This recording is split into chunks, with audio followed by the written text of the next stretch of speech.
నిజామాబాద్ జిల్లా భీమ్గల్ మండలంలోని ప్రముఖ పుణ్యక్షేత్రం నింబాచలకొండపై శ్రీవారి కార్తీక మాస బ్రహ్మోత్సవాలు అంగరంగ వైభవంగా జరుగుతున్నాయి. ఈ ఉత్సవాలలో భాగంగా బుధవారం రోజున లింబాద్రిగుట్టపై గిరి ప్రదక్షిణ అంగరంగ వైభవంగా చేసిర్రు. ఉత్సవ యాగ సంరక్షణ కొరకు శ్రీ చక్రస్వాముల వారిచే లింబాద్రికొండ ప్రదక్షిణము జరిపిర్రు. ఈ గిరి ప్రదక్షిణ ఏడాదిలో ఒక్కసారి నిర్వహిస్తారట.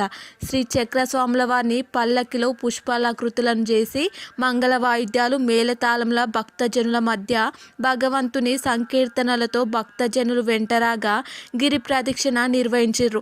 సాక్షాత్తు శ్రీ లక్ష్మీ నరసింహుని నివాస స్థలమైన ఈ నింబగిరి కొండకు ప్రదక్షిణం చేసేందుకు వచ్చిన భక్తుల జీవితం ధన్యము, మనోభిష్టములను స్వామి తప్పకుండా నెరవేరుస్తాడని భక్తులు నమ్ముతారట. గిరి ప్రదక్షిణ సందర్భంగా కొండ మొత్తం గోవింద నామస్మరణతో పులకించిపోయింది. కాగా ఈ నెల 15వ తేదీన కూడా రథోత్సవం నిర్వహిస్తామని చెప్పేసి ఆలయ ధర్మకర్త నంబి పార్థసారథి తెలిపిండు.